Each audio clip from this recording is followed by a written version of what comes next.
Yesterday, we finished looking at the appliance hero toys I introduced you to during my last month-long marathon.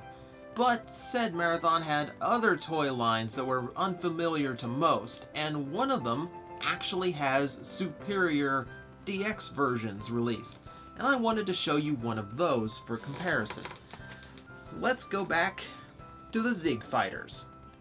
As a quick reminder, these were the forebearers to O's Candroids, a toy line that shares a universal shape in one mode, but turns into very different vehicles. They did so well that Bandai decided some collector's versions were in order, including today's subject, XIG Fighter SS.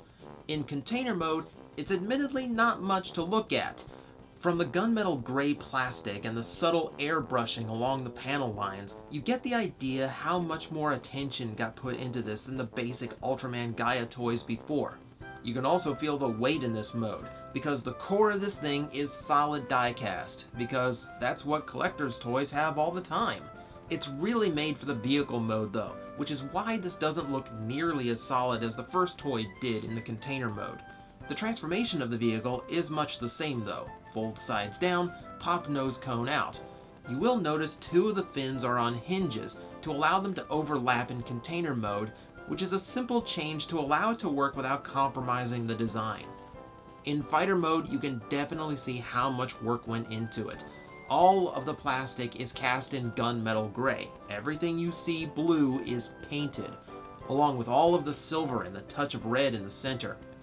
There is a lot of airbrushing around it as well to give it a more realistic look and make it more accurate to how it appeared in the TV show, right down to the logos tampographed on the tail fins. While the transformation is simple, the engineering is not. The landing gear is complicated, with 3 panels to open up just to unfold them so it has a solid look in flight mode. The cockpit also opens up in 2 pieces, with a painted, non-removable pilot inside. There's also doors on the underside to hide the socket where his missile pod plugs in, which I could not find in time for this review. Trust me, it's just this like little tiny missile thing. It doesn't do anything, it just plugs in, you're not missing anything. Coolest part? It comes with a display stand, complete with a chromed name and logo on the base. It features 2 ratcheted hinges, one going up and down, one twisting left and right, letting it display at almost any angle you want to view it at.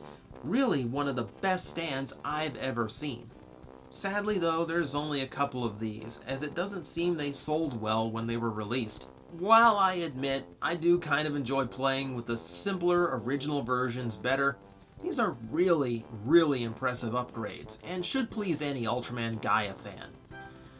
Next up on Toycember, we're going to correct a few mistakes from the past and cover some Kamen Rider toys that were originally too short to do in a normal review. To see what comes first, wait till we open tomorrow's present.